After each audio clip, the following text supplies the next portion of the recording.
오늘 빌립보서 3장 본문을 보면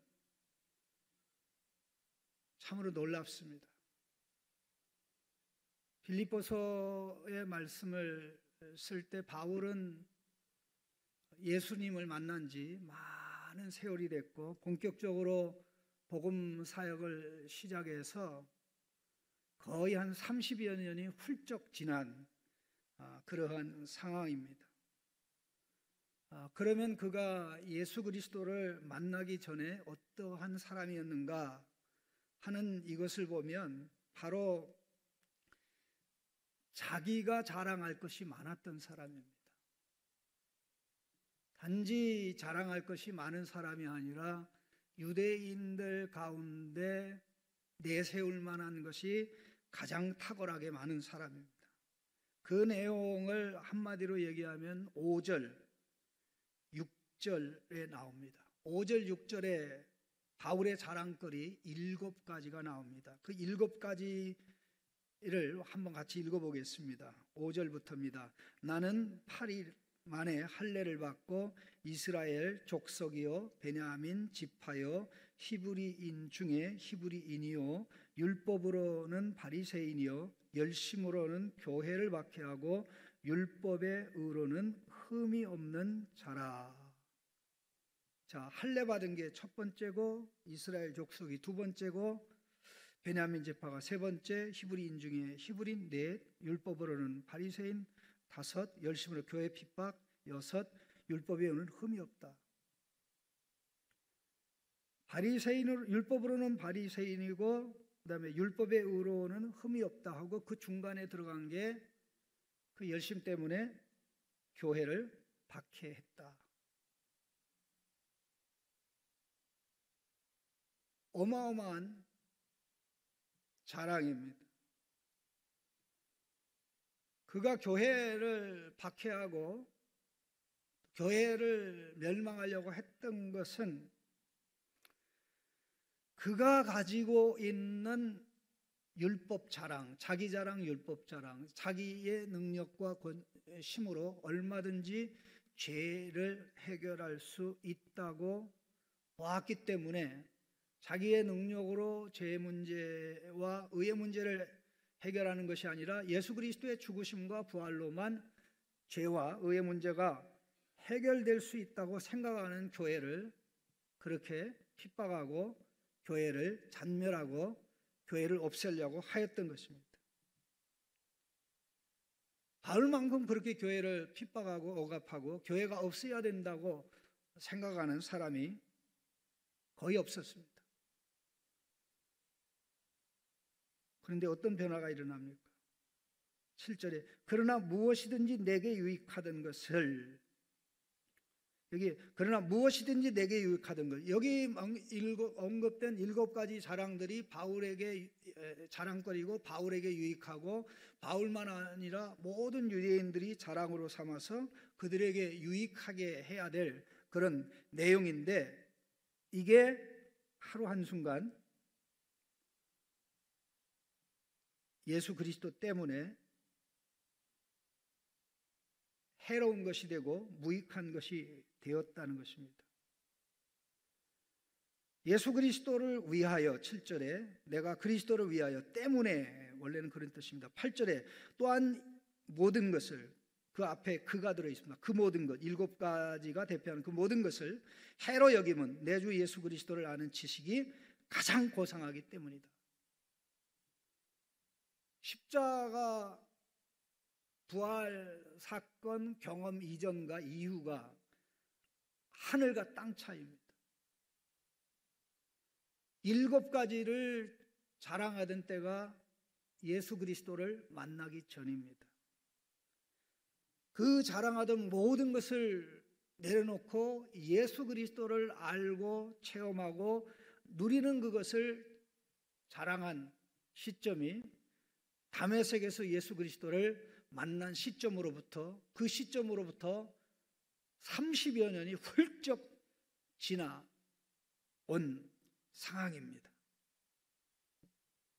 그가 다메섹에서 예수 그리스도를 만났습니다. 그의 계획에 따라 만난 것이 아니라 교회를 지키기 위해서, 교회를 파괴하고 쓰러뜨리고 넘어뜨리는 것을 더 이상 하지 않게 하기 위해서 육신의 예수님이 나타난 게 아니라 부활하신 예수님이 나타난 것입니다. 바울은 예수님 당시의 사람이기 때문에 아마도 먼 발치에서 예수님을 보았을 것입니다. 또 먼 발치에서 예수님이 하시는 말씀도 들었을 것입니다. 그런데 그가 하는 가르침과 그가 하는 일들은 다 유대교에서 가르치고 유대교에서 배우는 것과는 너무나 근본적으로 다르기 때문에 예수님을 인정할 수 없었습니다. 수없이 많은 사람들이 예수님의 말씀을 듣고 기적을 보고 이적을 보고 결국 마지막 순간에 가서는 예수님께서 그들이 원하는 것을 해주지 않고 그들이 할 수 있다는 것을 하기 위해서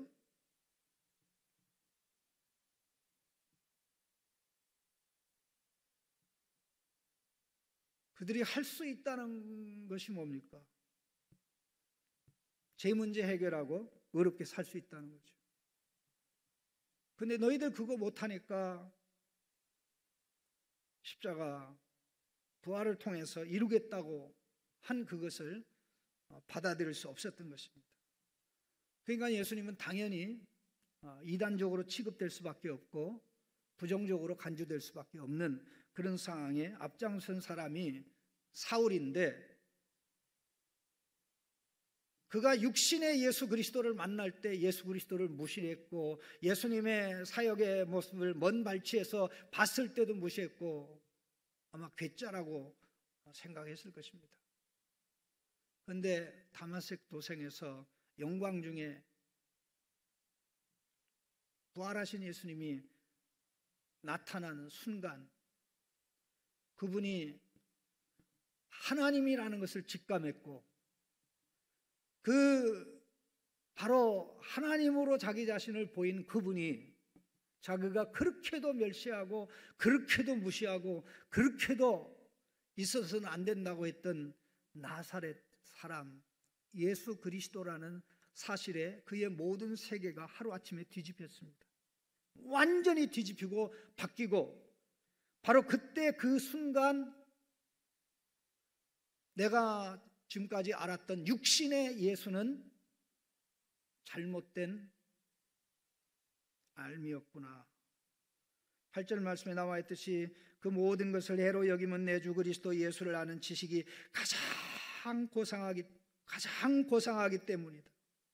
그 순간 예수 그리스도를 알기 시작했는데 예수 그리스도를 알면 알수록 자기가 자랑하고 내세웠던 것이 쓰레기요 자랑할 만한 것이 없고 부끄럽고 정말 해로운 것임을 인식을 하게 되었습니다.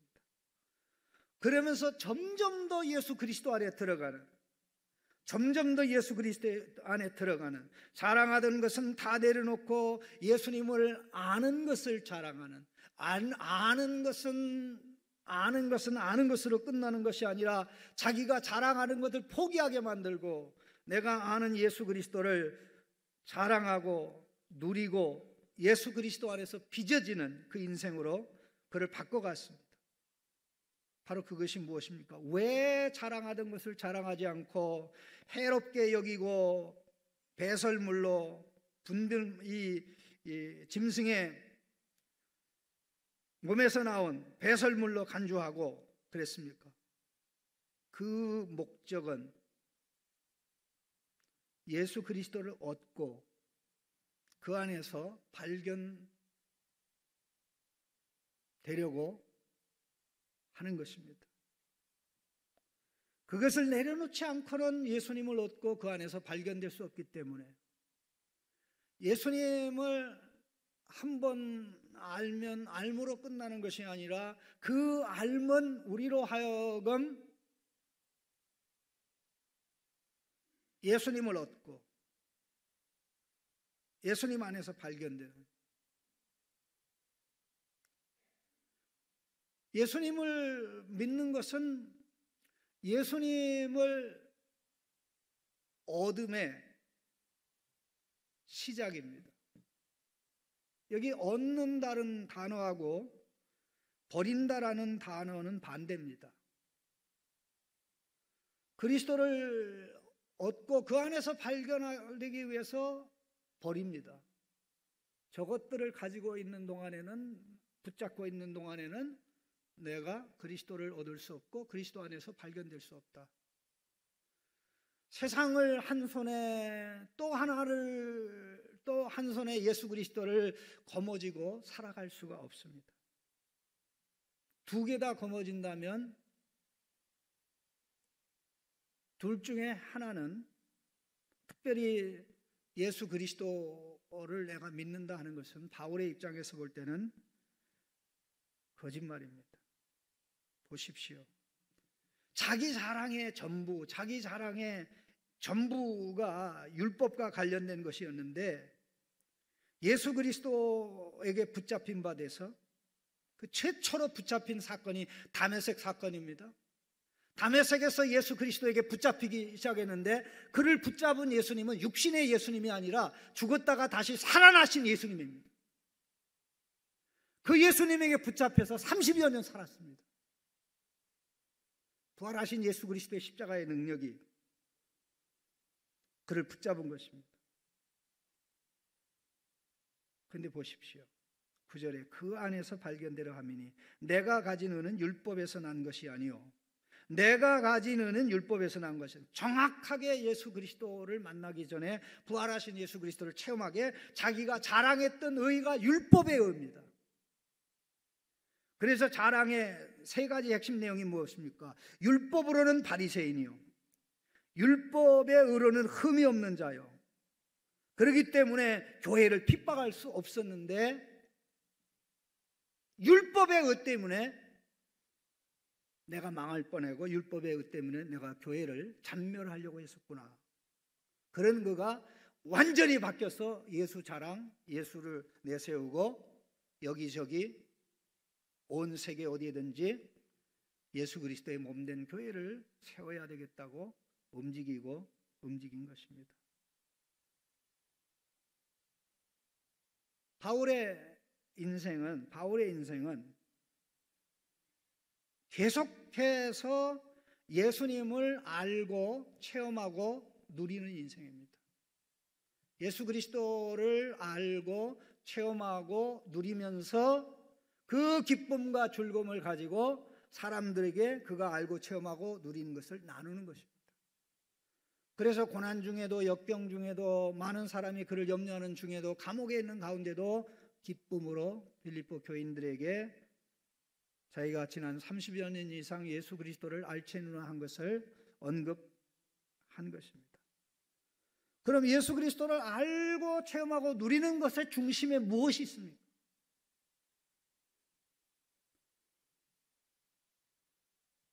바로 예수님의 부활의 능력과 그의 고난에, 예수님의 죽으심을 본받아 그의 고난에 참여하는 것이 있습니다. 여기 10절을 우리 같이 한번 읽어보겠습니다. 내가 그리스도와 그의 부활의 권능과 그 고난에 참여함을 알고자 하여 그의 죽으심을 본받아, 이렇게 나옵니다. 원래 내가 그리스도를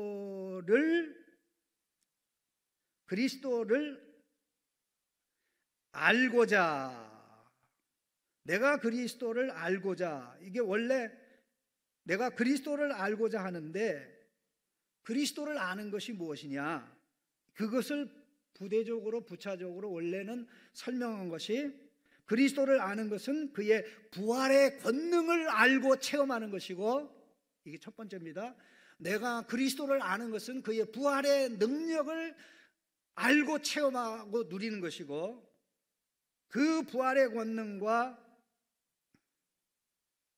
권세를 체험함으로 인해서 그 능력으로 예수 그리스도의 죽으심을 본받아 그의 십자가의 고난에 동참함을 알고 체험하고 누리는 것입니다.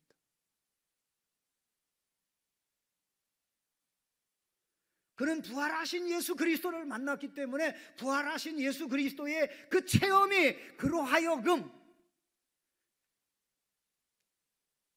예수님의 십자가 고난에 참여하는 삶을 알고 체험하고 누리는 방향으로 나갔고, 부활의 권능을 체험했기 때문에 고난의 의미를 알았고, 고난에서 부활의 권능을 체험하면서 또 다시 고난으로 가고, 또 다시 부활의 능력 체험하고, 또 다시 고난의 현장으로 가서 반복적인 죽음과 반복적인 살아남으로 지금까지 30여 년 살았습니다.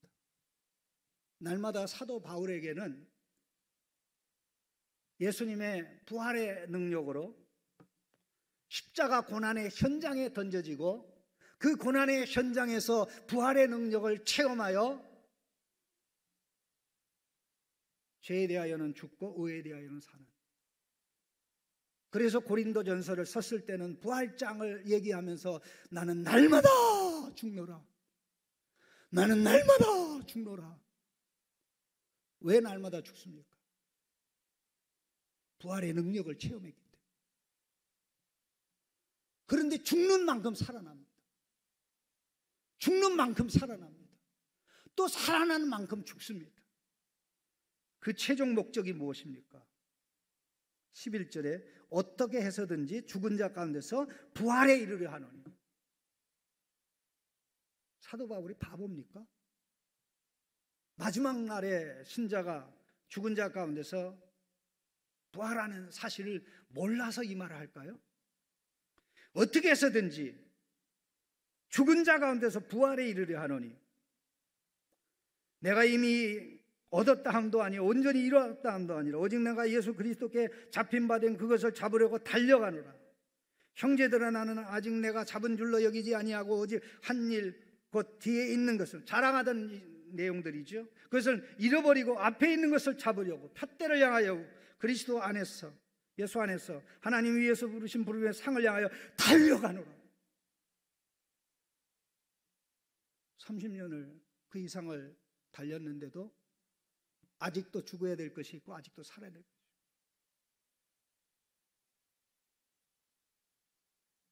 과연 내가 예수님의 십자가를 묵상하고 또 부활절을 1년에 한 번씩 맞이하면서 과연 이 의식이 에브리데이 십자가, 에브리데이 부활,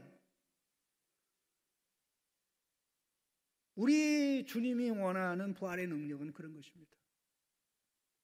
부활의 능력을 한 번, 두 번 체험하는 끝나는 것이 아니라 이것을 제대로 체험한 사람은 부활을 가져온, 부활의 능력과 생명을 가져온 예수님의 십자가의 죽음을 너무나 귀중하게, 너무나 소중하게 여겨 그 십자가로만 내가 나쁜 거에 대해서 죽을 수 있고, 그 십자가로만 나쁜 것을 내려놓을 수 있고, 십자가로만 나쁜 것을 포기할 수 있고, 그것을 포기하는 십자가의 힘이 나를 예수님의 부활 생명으로 살아나게 해서 예수님의 모습이, 예수 처음 믿던 날 예수 그리스도에게 사로잡힌 바 된 그것을 사로잡으려고 달려가는 게 크리스찬입니다. 성도입니다. 저는 다른 교회 성도들은 모르겠습니다. 우리가 지금 제대로 알아야 되겠다 이겁니다. 제대로 믿어야 되고, 믿는다면 창신교회 성도를 보니까 부활의 능력을 체험하는 성도구나. 부활의 능력을 체험한 것을 어떻게 아느냐? 십자가를 자랑하는 걸 보면 알아요.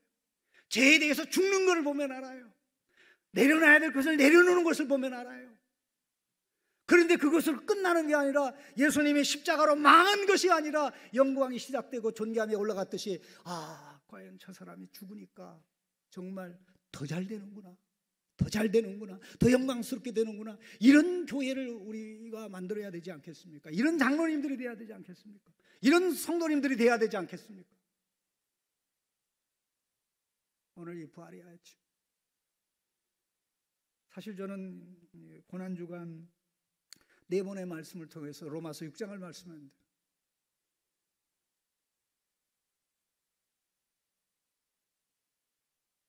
그만큼 예수님의 십자가와 부활을 빼놓고는 우리가 할 수 있는 게 아무것도 없고, 우리는 예수님의 부활의 능력으로 신앙생활하는 사람이지, 예수님의 부활의 능력을 먼저 체험하고 신앙생활 실현하는 것이지, 십자가 고난을 체험한 다음에 부활의 능력을 체험하는 그런 사람 아닙니다. 부활 생명의 능력이 와서 우리를 살리니까 예수님의 십자가가 귀하게 보이고, 그 십자가의 현장에 들어가도록 부활의 능력이, 부활의 생명이 우리를 등뜨미니까 고난의 현장에 가서 그 십자가를 경험하면서 그 십자가 경험하는 끝나지 아니하고 부활 생명으로 살아나고, 그래서 이렇게 계속 반복적인 죽음과 삶, 계속해서 이 모든 등력은 예수님의 부활의 능력입니다. 우리 속에 있는 부활 생명입니다. 그럼 이 십자가라는 과정을 통해서 우리 안에 있는 부활 생명의 능력이 어떻게 되는 겁니까? 더 커지는 것입니다. 성장해지는 것입니다. 그래서 바울은 30여 년간 그런 삶을 살아가면서 나는 이렇게 살았습니다. 그런데 앞으로도 계속 이렇게 가야 됩니다. 그런데 나는 이것이 내 혼자만 해야 될 거라고 생각하지 않습니다. 그런 것이 바로 15절 16절입니다. 그러므로 누구든지 우리 온전히 이룬 자들은 이렇게 생각할지니, 내가 이렇게 생각하고 산 것처럼 해야 될지니, 만일 어떤 일에 너희가 달리 생각하면 하나님이 이것도 너희에게 나타내시리라. 오직 우리가 다 어디까지 이르렀든지 그대로 행할 것이니라. 성도 여러분, 이런 십자가에 대한 이해, 이런 십자가를 이해하게 하는 부활의 능력을 2024년 부활의 아침을 기념하면서, 이 아침으로 끝나는 것이 아니라 2025년 부활을 기념하는 예배할 때 나는 과연 1년 동안 이 능력을 체험하면서 죽어야 될 못된 것에 대해서 죽고, 살아나야 될 하나님이 기뻐하는 아들, 딸의 모습에 대해서 살아나는데, 그 중심에 부활의 능력, 고난 체험, 부활의 능력, 반복적인 십자가 부활의 삶이 나를 존귀하게 살게 하였구나. 이런 은혜가 넘치기를 예수님의 이름으로 축복합니다.